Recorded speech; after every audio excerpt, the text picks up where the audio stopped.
Too many people are contracting HIV/AIDS and are dying from it in our community. It's amazing that it's still growing. It's amazing that both worldwide and also domestically that we're not getting out ahead of this thing. Having more than 56,000 new HIV infections occurring each year in the United States is not acceptable. I think it's a real-life issue. It's a real-life problem. It touches the lives of millions and millions of people. It's a huge problem in our community. It's disproportionately a problem in our community. People of color and African American women particularly are affected by this crisis to a much greater degree. The African American community is particularly identified in the National HIV/AIDS Strategy as one of the populations at greatest risk for HIV. African Americans are nearly 50% of the estimated 1.2 million Americans living with HIV. When you educate yourself about these astounding statistics, I feel that you become powerful. Everybody talks about Africa, but not a lot of people are talking about what's going on in Los Angeles, in New York, in Washington, D.C. 1 in 5 Americans infected with HIV don't know their status. Once you know your status, you don't want to spread it to your loved ones. So information is power. Know your status. We understand that there's empowerment when you know your status. It's imperative that you know your status.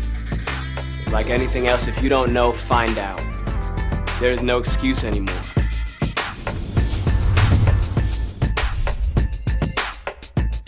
It's not a death sentence.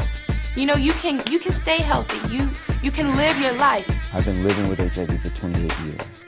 When I was diagnosed, my doctor gave me 6 months to live. And I'm here today. You can get treated. Treatments are getting better every day. The regimens are easier to take and they're more effective. Treatment is prevention. That's definitive at this point. Once you test and if you start to treat, you can start to prevent the spread. You know, if you really care about the African American community, about its future, about hope, and about change, and what all life has to offer, get tested. It comes down to first, I think, taking personal responsibility, making sure that you get tested. HIV began one person at a time. We are making a conscious decision to get regularly tested. And it will end one person at a time. It's our time now. It's our time to take responsibility and say we're going to do something about this. It really takes people deciding enough is enough.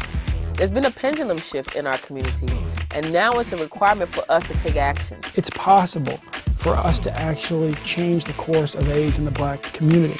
I think we're going to see people take ownership of this. And to become engaged in this movement. The empowerment comes from an individual. One person can make a difference, and the NAACP believes that we are greater than AIDS.